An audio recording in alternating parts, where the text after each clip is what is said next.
The sun filtered gently through a canopy of blooming wisteria as soft laughter and the clinking of champagne glasses drifted across the manicured lawn of the Langford estate, where society's most polished gathered in tailored suits and pastel dresses, their conversations floating on the breeze like petals light, pleasant, and carefully curated, beneath the opulence of the high society garden party where wealth and appearances ruled the day. Olivia stood at the edge of the gathering in her crisp uniform, eyes watchful, movements quiet, invisible by design. She had worked for the Langfords for nearly 4 years, attending their luncheons, pouring tea and slipping silently between the hedges and the guests, ever composed, ever unnoticed until the moment that shattered the performance. A sudden, small voice rang out across the courtyard, clear and sincere, rising above the polite murmur of conversation like a bell. "Mom." Heads turned. Conversations froze mid-sentence. All eyes found the source, a boy of 6, sandy-haired and pale, racing across the garden with a beaming smile, arms outstretched, not toward the nearest socialite in pearls or even his own mother, but straight into Olivia's arms. Time seemed to pause as she instinctively caught him, her composure briefly cracking as she pressed a hand to his back, whispering his name Elliot as if to calm not only him, but the storm that had just begun to stir. Around them, the silence grew brittle, the weight of unspoken questions hanging in the humid air. Mrs. Langford's face paled behind her wide-brimmed hat, her carefully sculpted smile faltering, and guests exchanged glances that ranged from curious to scandalized, from confused to quietly accusatory. Olivia, suddenly center stage in a place where she had always been background, felt the shift like a chill beneath her skin. She gently knelt, her voice low but firm, reminding Elliot that it wasn't the time or place to play, that he should find his mother. But the boy clung to her, his small hands wrapped around her wrist, and when she looked into his eyes, there was no performance there, only love, trust, and a bond that defied explanation. The truth, of course, was complicated. Olivia had helped raise Elliot from the day he came home from the hospital, nursing him through fevers, comforting him through tantrums, teaching him to read long before he could tie his shoes. She had been there in the quiet hours when no one else was. His mother, while present in name and obligation, had always held him at arm's length, elegant, distanced, and more often occupied with charity galas and luxury spa retreats than bedtime stories or scraped knees.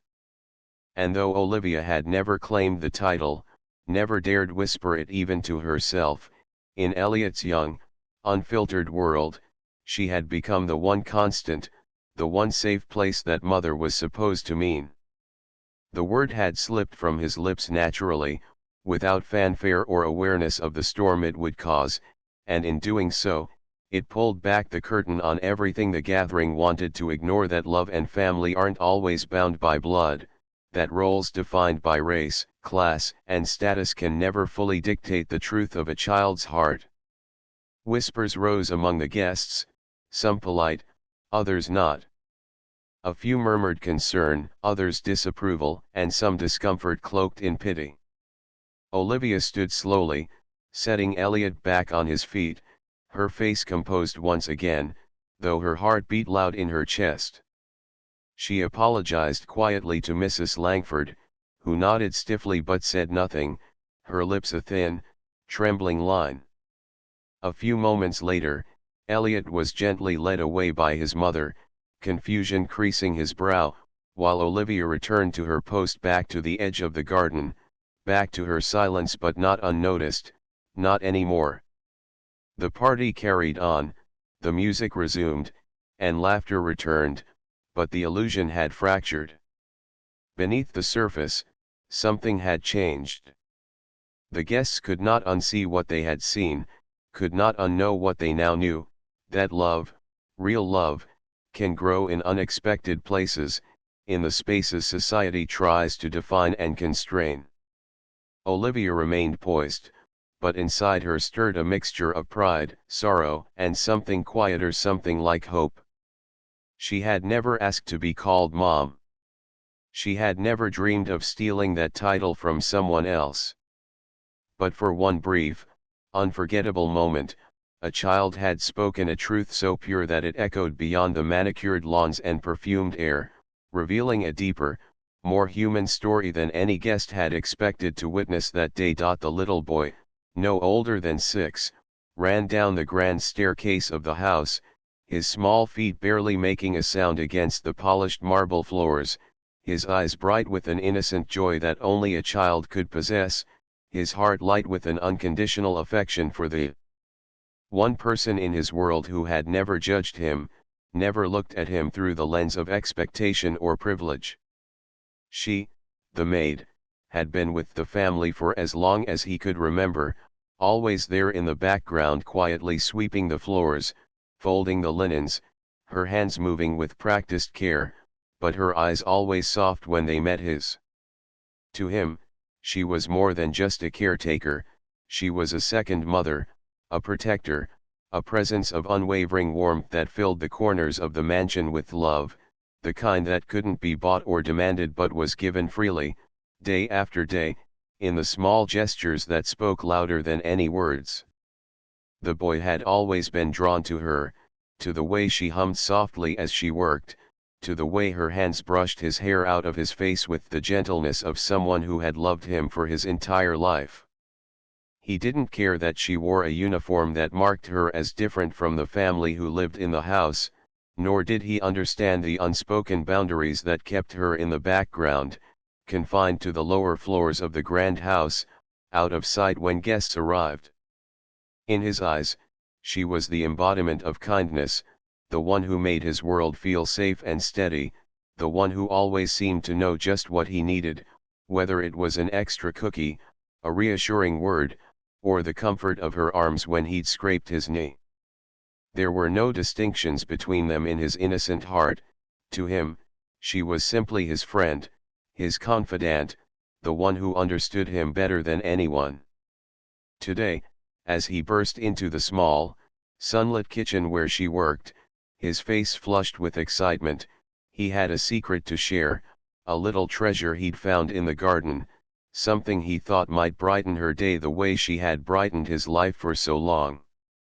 The maid looked up from her work, her kind eyes meeting his, and she smiled softly, the familiar warmth in her gaze making him feel as though everything in the world was exactly as it should be.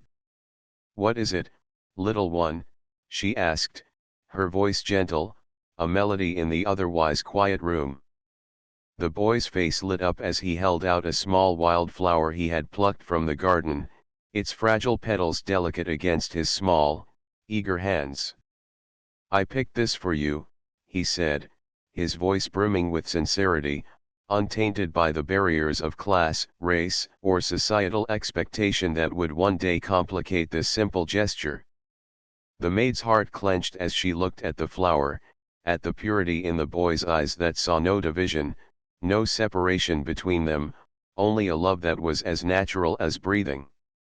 She took the flower, her fingers brushing his, and her smile faltered for a moment as she felt the weight of the unspoken world that lay between them. But in this moment, in the sacred space of their shared bond, those divisions seemed to disappear, and for a fleeting second, she allowed herself to feel the fullness of the child's affection, pure, untarnished, and untainted by the world's judgments. The boy's love for her was an innocent thing, born from the simple trust and connection that a child could have with someone who cared for him, someone who made him feel seen and heard. It didn't matter that she was from a different social class, that her life outside this house was filled with struggles he would never fully understand.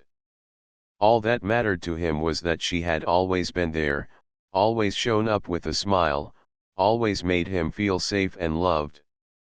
As the boy looked up at her with those wide, trusting eyes, she felt a pang in her chest, a sorrow mixed with gratitude, for in that gaze, she saw a love that was not bound by the chains of the world's expectations, a love that was as raw and beautiful as it was fleeting. He would grow older, as all children do, and one day, the innocence of his love for her would be clouded by the pressures of society, by the expectations of class, race, and status that would tell him that she was somehow beneath him, that the love he felt for her was something to be ashamed of or hidden away. But for now, in this small, sunlit kitchen, with the flower in her hand and the boy's smile lighting up the room, there was only pure, unguarded affection, a love that needed no justification, no reason other than the simple truth that they cared for each other. The maid knelt down, her eyes soft, and gently brushed his cheek with the back of her hand, her heart full, her mind briefly casting aside all the complexities of the world outside. "Thank you, my dear," she whispered, her voice thick with emotion, "this means more to me than you'll ever know." And for a moment, it was as if nothing else mattered, no titles, no barriers, just a bond between two souls, so simple, so pure, and yet so profound, a reminder of the beauty of unconditional love, untouched by the harshness of the world. In that fleeting moment, the boy's innocent love for her, and her quiet, selfless affection in return, was all that truly mattered. The glittering ballroom, with its crystal chandeliers casting soft light over rows of laughter and clinking glasses, was a scene of high society at its finest, an evening meant to celebrate success, sophistication, and status. Guests in tuxedos and designer gowns wove between each other in a dance of affluence, their polished smiles and whispered compliments hiding the underlying currents of ambition and power that charged the air.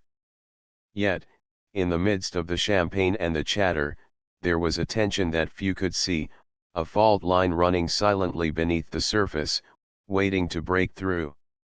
And it did when a blonde woman, her flawless makeup and meticulously styled hair giving her an air of unapproachable perfection, crossed paths with Maria, a maid in a simple black dress who was quietly clearing empty glasses from a nearby table.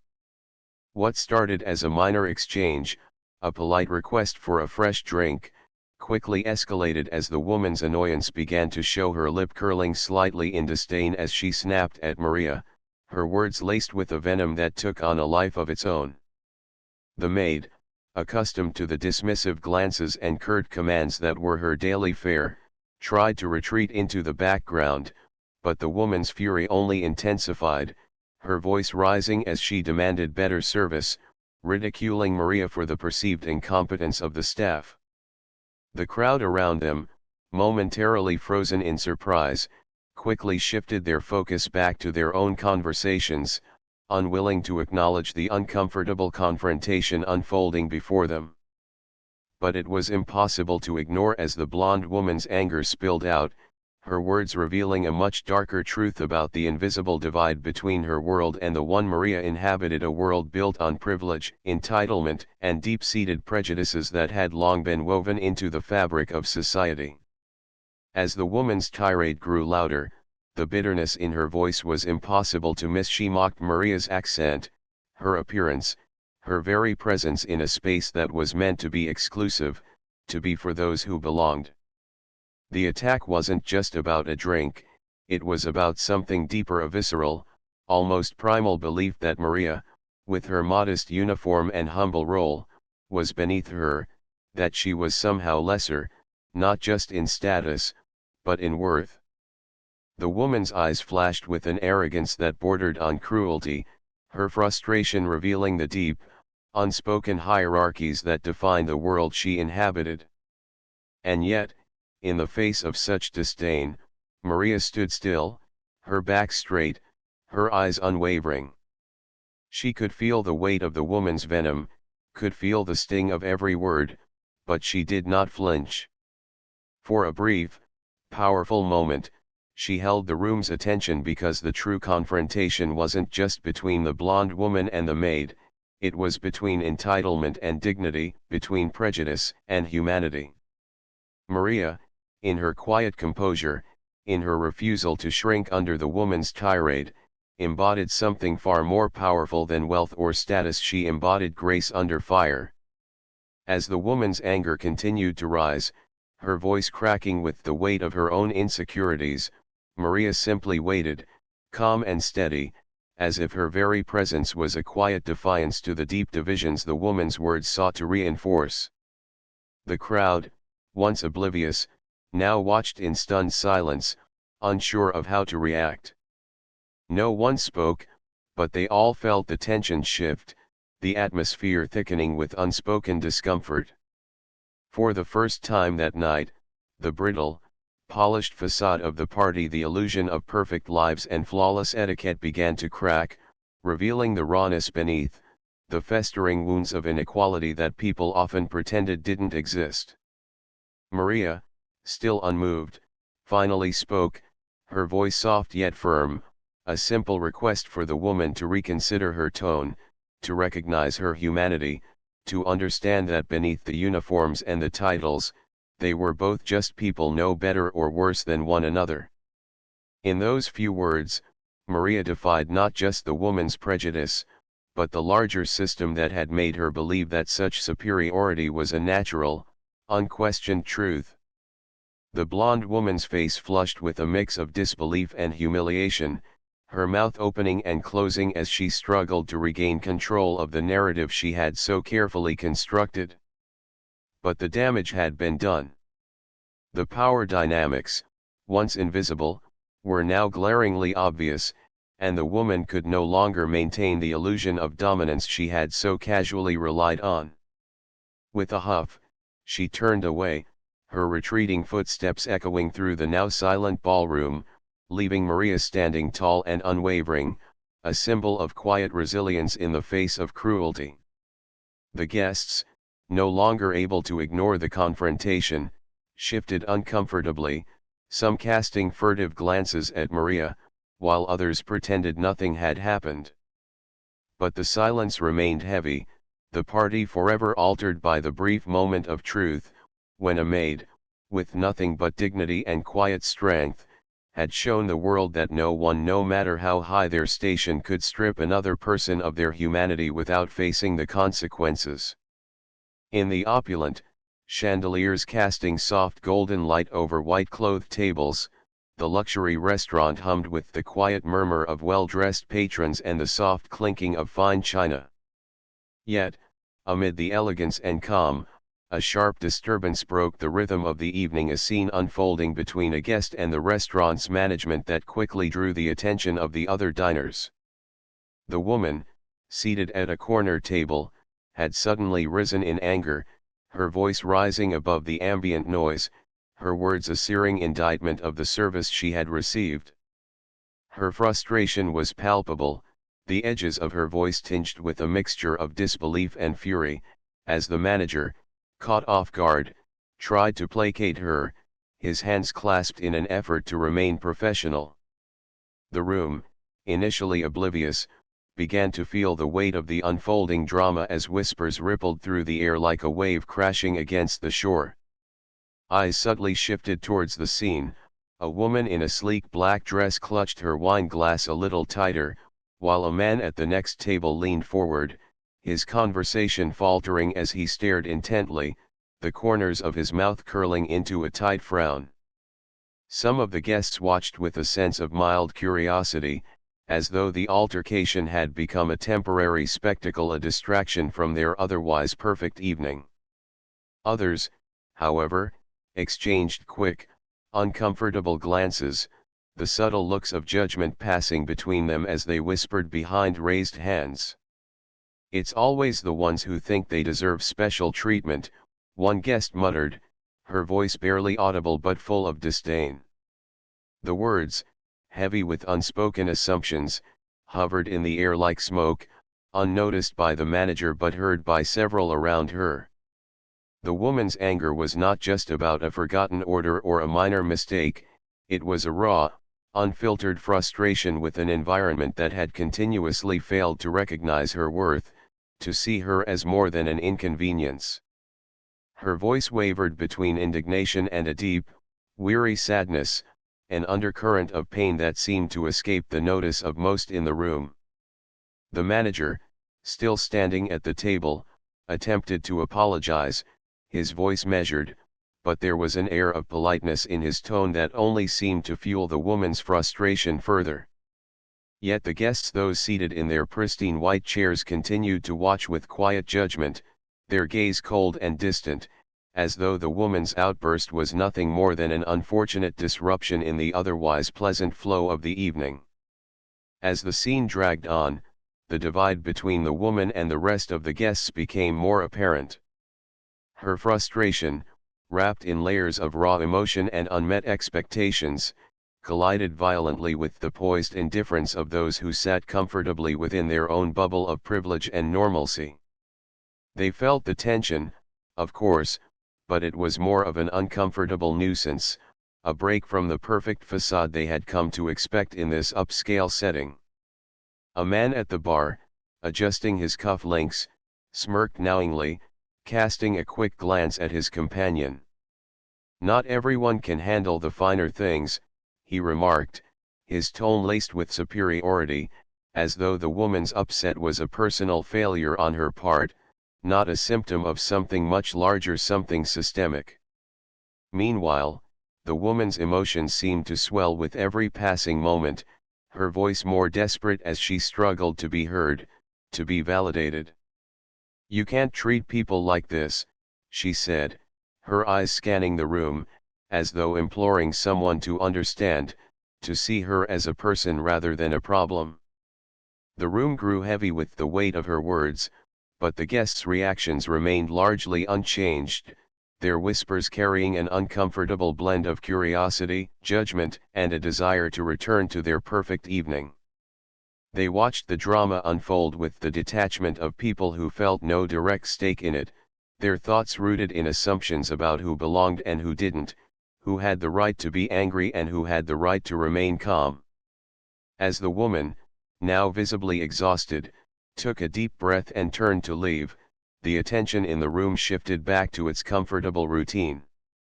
Conversations resumed, though there was an unspoken shift, a lingering sense of discomfort that was palpable.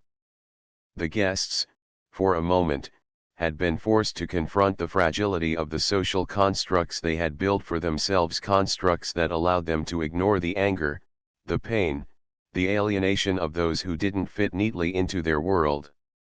And yet, in the quiet aftermath, they quickly returned to their carefully curated evening, their judgments unspoken but ever present, a reminder of the divides that persist, divides that are often most felt by those who dare to break the silence with their vulnerability.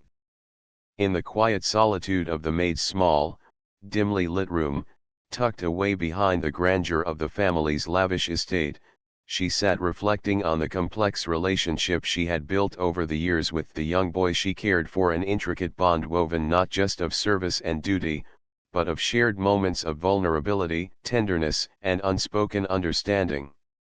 To the world, she was little more than an invisible presence, just another faceless servant in a world that saw her as an afterthought, as a person whose worth was measured only by the work she did and the hours she spent tending to tasks that were always urgent, always demanding. Yet, beneath the fraying edges of her uniform and the quiet resignation in her eyes, there was a deep, quiet strength, a resilience that no one, least of all the family she worked for, could ever fully comprehend. She had seen the boy grow from a small child, full of curiosity and innocence, into the teenager he was now, still tender-hearted, though sometimes cloaked in the arrogance and selfishness that youth often carries. In the early days, she had been his protector, a steady presence when his parents were absent, a source of warmth when the house felt cold with neglect. She had comforted him through small childhood fears, imagining monsters under the bed or the shadows in the hallway, and had whispered to him, soothing his restless heart with the quiet strength that came from knowing that, despite her position, she was capable of offering something that money could never buy, a true, unwavering presence in his life. As the years passed, their relationship grew, though it was never uncomplicated.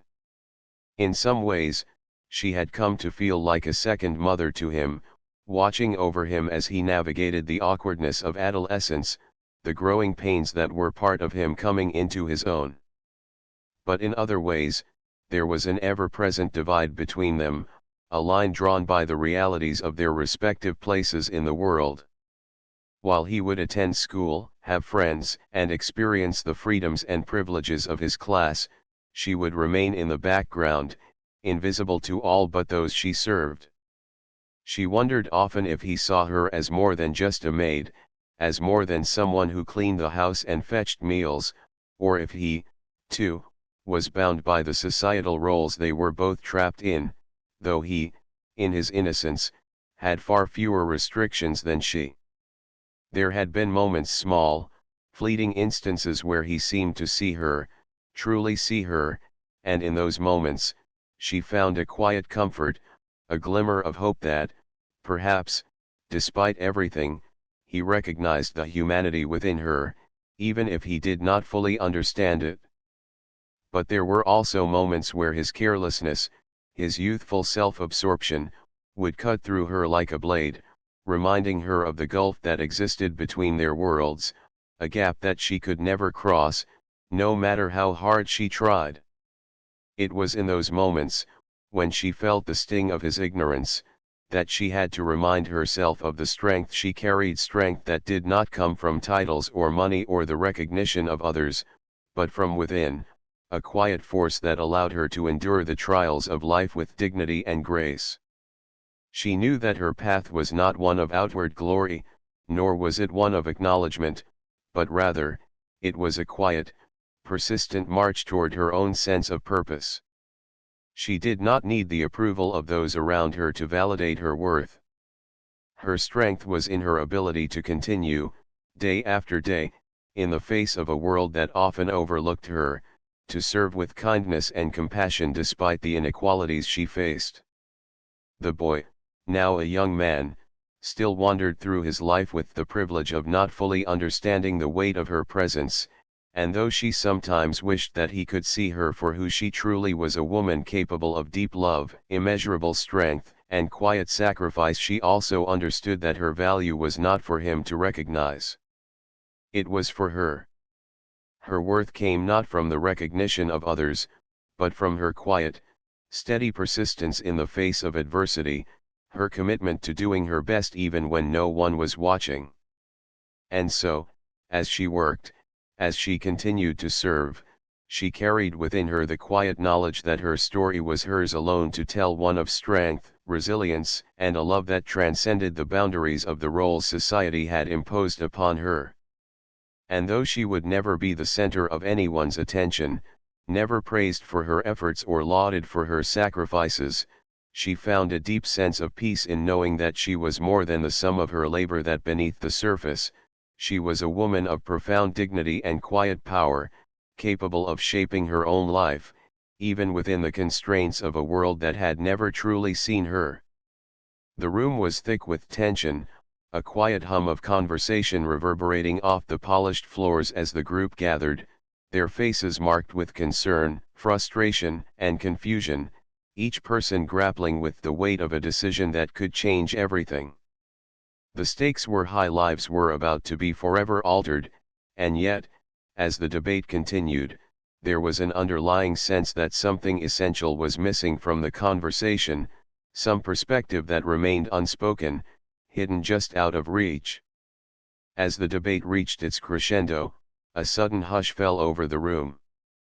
The door creaked open, unnoticed at first, until a figure stepped through, unassuming, dressed simply, but radiating an inexplicable air of quiet certainty. For a moment, the group froze, unsure of the stranger's intentions, their gazes flicking from one another to the unexpected arrival, the stranger's presence seemingly out of place in the midst of their heated deliberations. Without a word, the figure moved forward, a calm composure settling over them as they met the eyes of each person in turn. No one spoke. The room, already charged with emotion, now pulsed with curiosity, the stranger's silence demanding attention. As they reached the center of the room, they paused, taking a slow, deliberate breath. The tension felt almost palpable, as if the air itself were holding its breath, waiting for the words that would follow.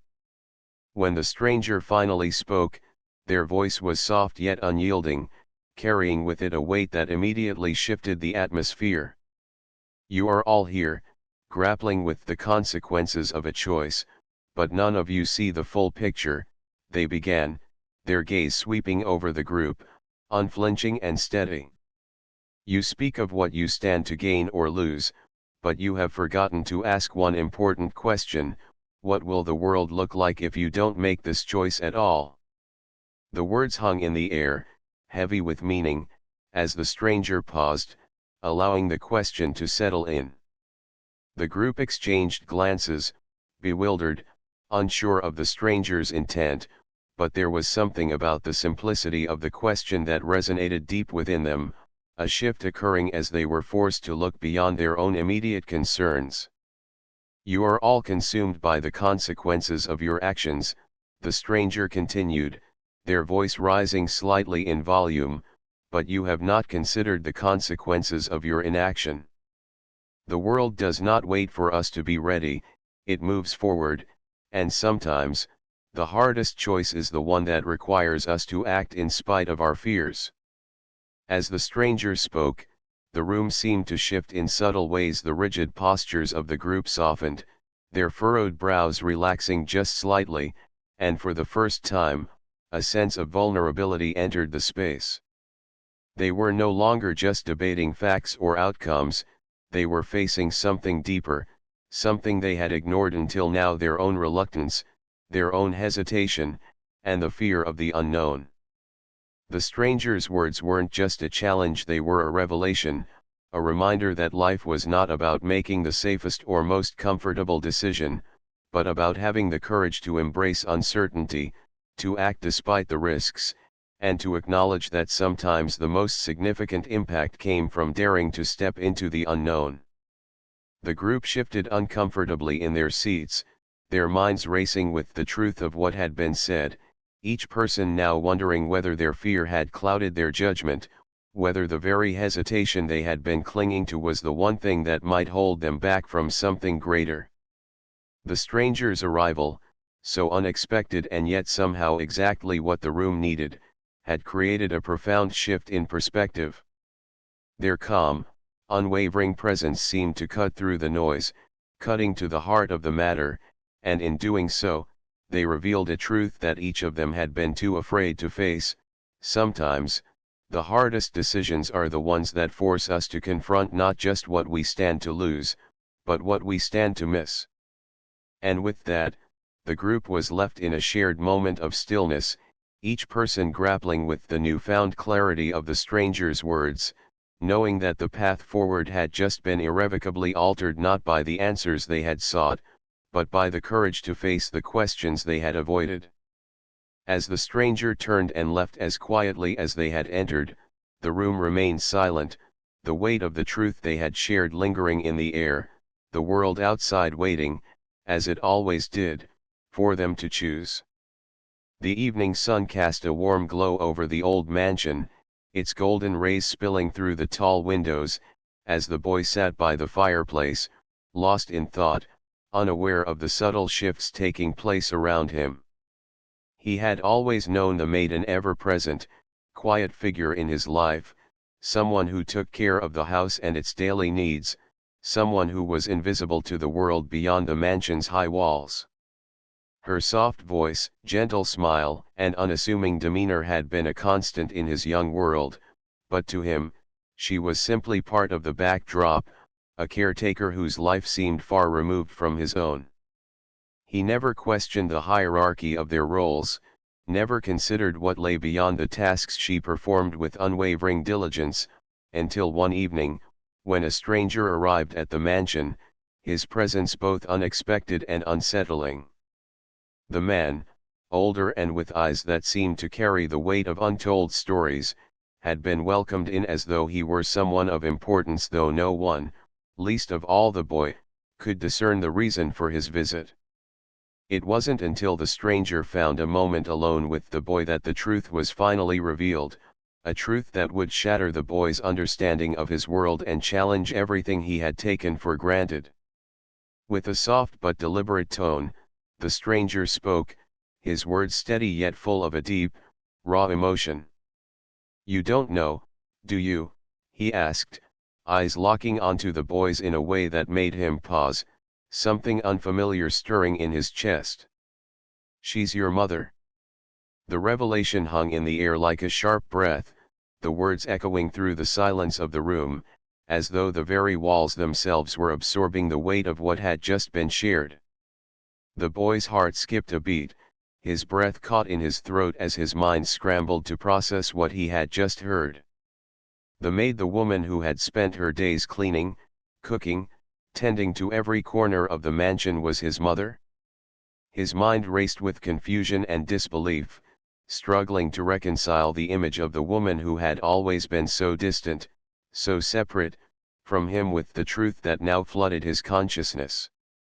The stranger, seeing the boy's confusion, gently continued, explaining that the maid, a woman of humble origins, had once been a woman of great promise, with a future filled with opportunities and dreams, until circumstances had forced her into servitude, her own past and her connection to the boy kept secret to protect both their lives. She had been a young woman, full of hope, when she had fallen in love with someone of high status, only to have that love rejected, her life irrevocably changed by the prejudices of society and the cruelty of fate. In the boy's eyes, the maid had always been a figure of quiet strength and steadfastness, but she had also been a woman shaped by sacrifice, a woman who had chosen to remain silent about her connection to him so that he might have a better life, free from the stigma of her past. The boy's emotions swirled: anger, confusion, shame, and a deep, aching sorrow. How could he have never known? How had he failed to see her, not as someone less than him, but as someone equal, someone deserving of love, respect, and recognition? In that moment, everything he thought he knew about class, about worth, about people, about the maid collapsed in on itself, leaving only the raw, painful truth of human connection. The stranger's voice softened, his eyes filled with a sadness that seemed to reach deep into the boy's soul. "She never wanted you to know," the stranger continued, "but the truth always finds a way to be heard. She made sure you never felt her burdens, that you never knew the cost of her love, the price she paid for you to have a better life." The boy, overwhelmed by the weight of his own ignorance, felt a deep shame wash over him, not just for the years spent taking the maid's quiet sacrifice for granted, but for the assumptions and prejudices he had unknowingly carried with him. He had looked at her as though she were beneath him, never once considering the depth of her humanity, her own struggles, and her fierce, quiet love for him. The boy's world shifted in that moment, and as the stranger's words sank into his heart, he felt a longing to seek out the maid, his mother, and make amends, to show her the respect and love she had always deserved but had never asked for. As the evening wore on, and the boy quietly processed the truth that had just been thrust upon him, he couldn't help but feel a surge of gratitude for the stranger who had opened his eyes to the hidden strength of the woman who had cared for him all his life. He knew the road ahead would be one of healing, of understanding, and of dismantling the barriers of prejudice and assumption that had once separated him from his own heart and his mother's love. The dinner party was in full swing, the chatter light and the laughter ringing through the air, but beneath the polished surface of the evening, a subtle tension simmered. The guests, in their crisp attire and carefully curated conversations, had all formed judgments about the blonde woman sitting quietly at the corner of the table. She was the outsider, the one whose life was different from theirs, and their glances were occasionally sharp, their words even sharper when they thought she wasn't listening. She was not like them: her accent, her clothes, the way she carried herself, all seemed to mark her as someone who didn't quite belong in their world of privilege and refinement. But then, as the evening unfolded, a revelation pierced the veil of superficiality that separated them from true understanding. In a calm, unassuming moment, the blonde woman shared a piece of her past, a story of hardship, of sacrifice, of choices made in the face of adversity. She spoke of a family lost to war, of growing up in a neighborhood where dreams were more like distant stars than attainable realities, of working multiple jobs to earn a fraction of what others were handed without thought. Her voice was steady, though it trembled with the weight of years and experiences they could never fully comprehend. She didn't ask for sympathy, nor did she expect understanding. She simply shared her truth, the raw honesty of a life lived outside the borders of their world. The room fell silent, the weight of her words sinking into the space between them. The judgment that had once been so easy now felt like a cloak too heavy to bear. One by one, the guests began to look at her not through the lens of assumption but through the lens of shared humanity. The couple who had whispered about her appearance now found themselves recalling their own moments of struggle, of feeling alien in a world they had been born into. The businessman, so quick to dismiss her career as insignificant, thought of the countless opportunities he had taken for granted, and the doors that had always been open to him. And the woman who had once looked down at the blonde woman's quiet demeanor now wondered about her own quiet suffering, about the parts of herself she had hidden from the world, just as the blonde woman had hidden her story. Empathy blossomed in the room, fragile but growing, as the guests realized that the blonde woman's presence was not a symbol of difference but of resilience, of strength, of life lived with dignity in the face of overwhelming odds. They began to ask her questions not out of curiosity but from a place of genuine interest, wanting to understand the depths of her experiences, wanting to learn from her courage. The conversation shifted, moving away from shallow comparisons to deep connections, as the walls of judgment slowly crumbled, brick by brick. Each question she answered with grace, each story she shared with vulnerability, opened the door for others to reflect on their own lives, their own assumptions.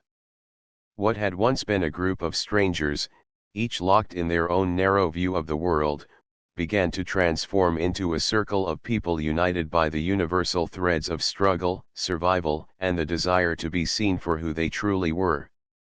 By the end of the evening, something fundamental had shifted. The blonde woman, who had once been the object of unspoken critique, had become a source of inspiration, her quiet strength a beacon of grace that had illuminated a path toward understanding. The guests, now with softened hearts and minds open to the possibility of change, left the dinner table not as they had entered, firm in their judgments and assumptions, but as individuals forever changed by the realization that the world they thought they knew was far more complex and interconnected than they could have ever imagined. They had learned the greatest lesson of all, that acceptance doesn't come from looking for the differences that divide, but from embracing the stories that connect us all. And the blonde woman, though still an outsider in their world, had in that moment become something much greater, an agent of change, a bridge between the walls that once separated them. In a world that often places rigid boundaries between people defined by race, class, culture, and background, a remarkable story unfolded, one that proved love's power to transcend societal expectations and forge connections that defy the limits we so often impose upon ourselves. The story centers on two individuals from vastly different worlds, whose love was not only unexpected but, in the eyes of many, audacious, a love that broke the unspoken rules of their community, daring to challenge deep-seated prejudices and redefine what it meant to build a family. They met, like many people do, by chance, a fleeting moment that sparked something more than either could have anticipated. She came from a wealthy, conservative family, raised in a world where expectations were as much a part of life as breathing, and where her future was planned out long before she ever had a chance to choose for herself. He, on the other hand, grew up in a working-class neighborhood, his life shaped by the harsh realities of survival and the daily struggle to be seen as more than just his circumstances. Their paths should have never crossed, and yet, against the odds, they did. Their first conversation, simple and unassuming, ignited a connection so strong that it became impossible to ignore. Despite the barriers social, financial, and familial, they saw each other, truly saw each other, beyond labels and stereotypes. They recognized in one another a shared humanity, a mutual desire to be loved and understood, and a deep longing for something more than the lives they had been told they were supposed to lead. Their relationship blossomed slowly at first, with moments of hesitation and doubt. Both felt the weight of societal expectations pressing down on them, warning them that their love could never survive in a world that was so clearly divided. They faced judgment from friends and family, whispers in the hallways, stares in public spaces, and the unspoken, but palpable, pressure to conform. Yet, despite it all, they found strength in one another, a quiet courage that allowed them to love without shame and to hold on to their dream of a future where they could be together, free of the boundaries that sought to divide them.